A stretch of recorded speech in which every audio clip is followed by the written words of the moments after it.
They thought she was just another passenger. She was their biggest client, and their final warning. You'd think someone like Monica Ellison would be hard to miss. Black woman, 46, braids swept into a neat bun, cream-colored pantsuit that looked like it had been sewn directly onto her body. Sharp, tailored, clean. She moved with the kind of quiet confidence that doesn't beg for attention, but never fails to earn it. She wasn't flashy, no entourage, no designer handbag swinging like a trophy, just a leather tote, a phone she barely looked at, and a presence you couldn't ignore even if you tried. But in certain places, certain rooms, certain flights, it wasn't about how powerful you were. It was about whether they believed you belonged. That Thursday afternoon, Monica stood at gate C-18 in Minneapolis-St. Paul International Airport. Not LAX, not JFK, just MSP. She liked flying out of here when she could. Less noise, fewer people pretending to know who she was. The gate agent called first-class passengers, and Monica walked forward without hesitation. No rush, no eye contact, just a slight nod when her boarding pass scanned green. A young man, barely 25, gave her a quick glance before forcing a plastic smile. "Enjoy your flight, miss." He paused, looking down. "Ellison." She didn't correct him. She didn't say, "It's Dr. Ellison," or "CEO, actually," or "I own the tech behind the system you're scanning my name on." That wasn't her style. Monica had learned a long time ago, silence carries more weight than pride when you already know your worth. Seat 1A, window. She always picked the window, not for the view, for the space it gave her to think. The flight to Zurich would be long, but Monica had done worse. She'd flown to Dubai with 2 hours' notice to negotiate an 8-figure licensing deal on no sleep. Zurich was nothing. She settled in, crossed her legs, pulled out a folder from her tote. Inside, her keynote speech for the International FinTech Innovation Summit, 35 minutes on equity in tech infrastructure. She'd written every word herself. Across the aisle, a man in a Patagonia jacket struggled to fit his overhead bag into the bin. He glanced at her like he expected help. Monica blinked once, then turned back to her notes. She didn't make small talk with strangers on planes, not anymore. A few minutes later, the rest of first class trickled in. A blonde woman in expensive yoga gear, an older man with a golf hat and sour breath, a mother with a toddler who kept kicking the seat in front of her, and then, finally, the late one, a white guy in a wrinkled shirt who looked like he had never flown business in his life. He dropped into 1C, right across the aisle from Monica, his carry-on bulging with snacks. Flight attendants began their routine, friendly voices, plastic grins. "Can I get you settled with a drink, Miss Ellison?" one asked, a woman named Kelly, or maybe Carrie. It was hard to hear over the pilot's garbled announcement. Monica nodded. "Still water, room temp, please." The woman blinked, paused like it was a strange request, then scribbled something on her notepad and moved on. Monica didn't care. She was used to those pauses, the kind where someone pretends they didn't just judge you. She checked her email once, then powered down. There was nothing urgent, just a quiet flight and a job to do when she landed. But she had no idea that by the end of this flight, she would send a single email that would cost the airline millions, put a whole crew on administrative leave, and spark a debate across corporate America about how quiet power moves behind the scenes. But at 36,000 feet, control can slip out of reach in the smallest, pettiest ways. They took off right on time. The seatbelt sign dinged off, and the hum of the engines faded into a soft background noise, the kind that usually made Monica drowsy just enough to think clearly. She reclined slightly, adjusted her seat, and tapped her fingers against the edge of her tray table. She didn't need music or movies. Her mind was already miles ahead. The keynote, the Zurich panel, the Q&A on fintech equity, the closed-door meeting with the Swiss Development Fund. She ran through it all like clockwork. This wasn't new for her. The only new thing, maybe, was that odd tension in the air. Small, like a thread tugging at the edge of a shirt. You couldn't see it, but if you pulled too hard, the whole thing might unravel. Flight attendants moved through first class with practiced ease.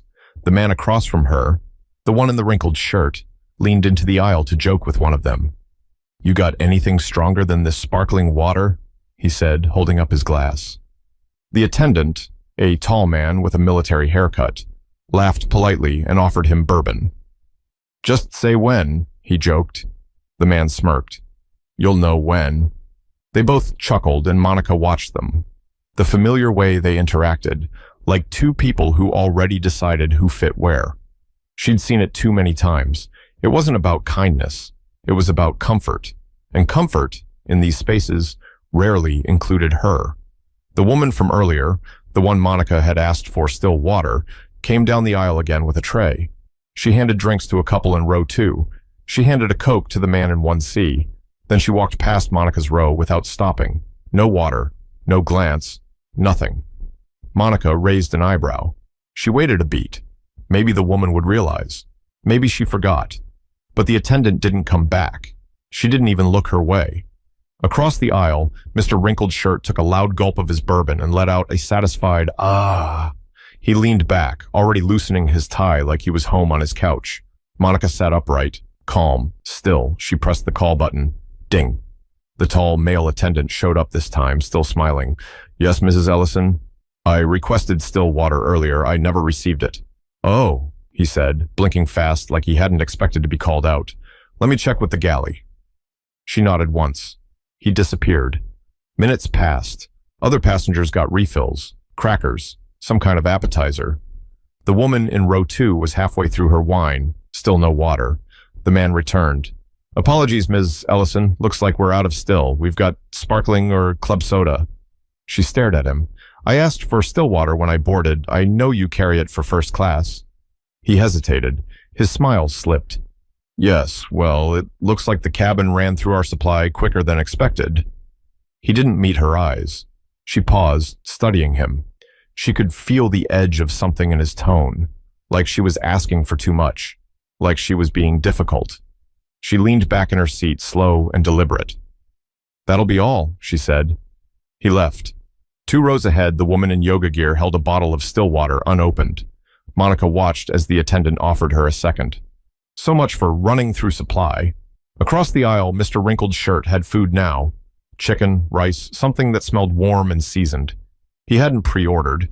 Monica overheard him say it during boarding. And yet, there it was, a full tray, no delay. The final nail came a moment later. The flight attendant walked past Monica again, the woman from before, and didn't even glance down. Not a word, not a check-in, like Monica wasn't there. Monica didn't frown, didn't sigh, didn't even shift in her seat. She just reached down, pulled out her notebook, and clicked her pen. She started writing. But she wasn't taking notes for her keynote anymore. She was documenting something else. Dinner service began quietly. One by one, the flight attendants moved through first class with those silver carts. Hot trays clinked softly. Polite whispers filled the space. "Would you like the chicken or the pasta?" The kind of gentle luxury that first class was supposed to promise. Monica didn't look up right away. She was still writing, flipping back through a few notes in the folder on her lap. She knew what she ordered, a plant-based entree, soy-free, gluten-free, not because it was trendy, but because she had allergies. The form had been submitted when she booked the flight. She always double-checked, always. She heard the man across the aisle chuckle again. "Pasta for me, unless the chicken's good." "It's great tonight," the attendant said. "We've got extra, so you're in luck." Extra. That word stuck in her head. Another passenger was offered a second roll. Someone else, a fresh drink. Meanwhile, Monica waited. The cart moved closer.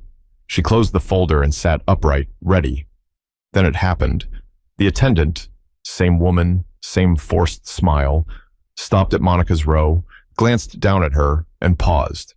She leaned in slightly. "We're so sorry," she said in a tone that sounded like it had been rehearsed 100 times. "We seem to have run out of your selected meal." Monica blinked.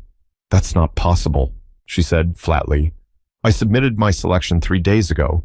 It was confirmed." The woman tilted her head like she was pretending to be sympathetic. "Yes, but the catering team didn't load enough meals for special requests. We can offer you a pasta entree instead." "Does it contain gluten?" "Yes, it does, but we can try to find you something else, maybe a fruit plate or—" "I'm allergic to wheat," Monica interrupted. "Oh," the woman said, already backing away. "Let me check with the galley." Monica didn't respond.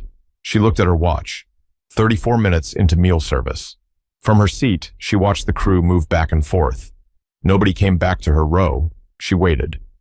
Across the aisle, the man who hadn't pre-selected anything now had a full tray. Pasta, salad, bread, and a brownie. "You sure you don't want this chicken?" he said jokingly to the woman next to him. She laughed. "No, I'm sticking with the salad tonight." He leaned back and shoved the chicken in his mouth with the kind of careless confidence you only see in people who never had to fight for space. Monica stayed still. Her stomach had already given up hope. What got to her wasn't hunger. It was the principle. She didn't want the food anymore. She wanted the truth. 15 minutes later, the attendant returned. No tray, no apology, just a small plate with 3 slices of apple and a lemon wedge. "This is all we could find," she said, placing it in front of Monica like it was a gift. Monica looked down at it. "Where is your supervisor?" she asked calmly. "She's assisting in the main cabin. I can ask her to come by once she's free." Monica nodded once. "Do that."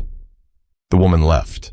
No supervisor came. 10 minutes, then 20. Still nothing. She looked around. Every other first-class passenger was eating or finishing. The crew was laughing near the curtain divider. Even the pilot walked by to chat with someone in 1D. Monica was invisible, or worse, deliberately ignored. She leaned forward, pulled out her phone, and opened the Notes app. She typed, "Flight 622, MSP to Zurich, first class, meal service denied, allergy info ignored, no communication from supervisor, second class treatment in a first class seat. Crew names, Carrie R., Andrew M." She paused, then added, "Documentation begins now." It wasn't about being dramatic. It wasn't about revenge. It was about accountability. She clicked off her phone, folded her arms, and leaned back. Still no apology, no water, no meal. But her mind was already in motion. Because when you've spent your whole life being underestimated, you learn how to turn disrespect into strategy. By hour 4, the cabin lights were dimmed. Most passengers in first class had reclined their seats, tucked into blankets, and slipped on headphones. Soft snoring echoed from somewhere near the back. But Monica wasn't tired. Not anymore. She sat upright, legs crossed at the ankle, her tray table down. Empty except for her notebook, her phone, and that untouched plate of sad apple slices. Still, no one had returned. Not the supervisor, not a word of acknowledgement. It was like she didn't exist. Except she did. And every second that passed was quietly building the kind of story she knew how to tell. Not to the public, not to the press, but to people who made decisions at the highest level. She glanced down at her notes again. The project. Integration of Novalift's predictive analytics into HorizonJet's loyalty and customer service systems. A multi-year contract. Tens of millions.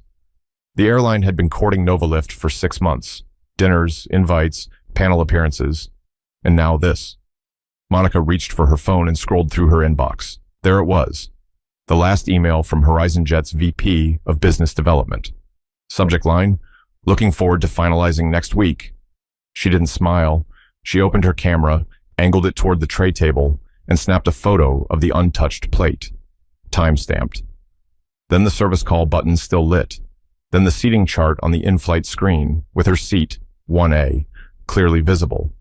She attached all 3 to a new draft.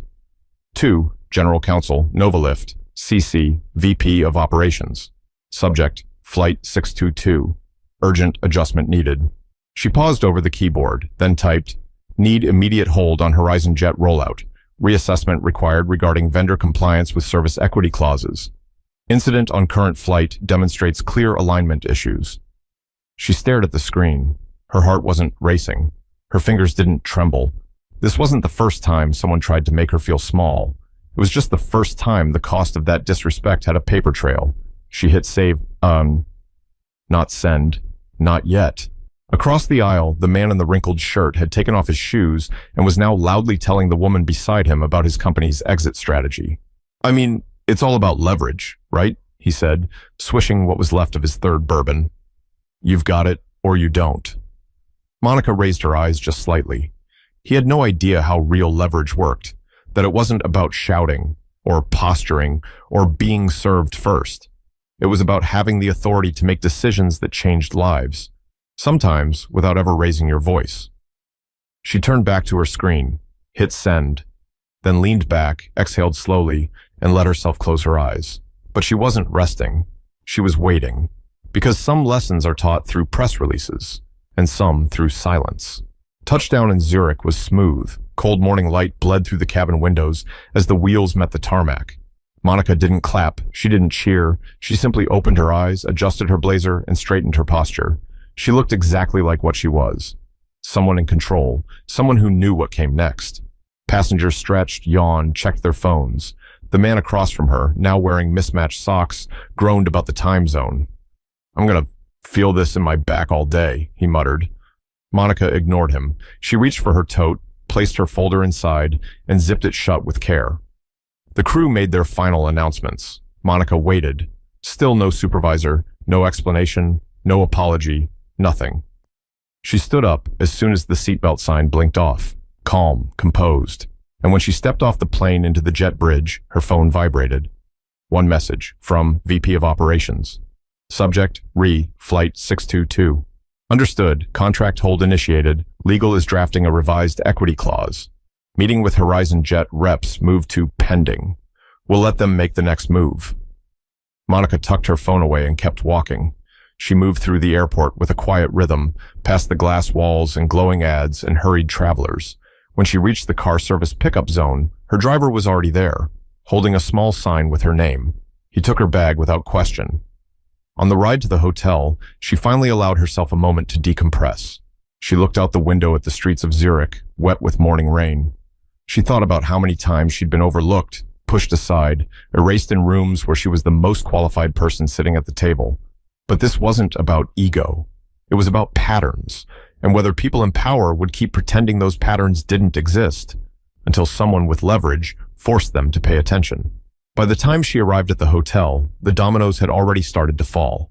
She got a call that afternoon, unknown number. She answered without speaking, a man's voice. "Ms. Ellison, this is Kenneth Ward. I'm head of corporate partnerships at Horizon Jet. I wanted to apologize personally for the experience you had on Flight 622. I just heard about it. It's unacceptable." Monica let the silence stretch. Then finally, "You're not calling to apologize. You're calling to stop the contract from slipping through your fingers. Ma'am, please believe me when I say this doesn't reflect our—" "I don't care what it reflects," she interrupted. "I care about what it proves." He hesitated. "I understand you've already pulled the partnership." "No," she replied. "We're pausing. Whether we pull depends on how seriously you take the problem." "I can personally assure—" "Don't assure me, Kenneth. Show me." Her voice was low, even. "Show me who gets held accountable. Show me who's removed. Show me who gets retrained.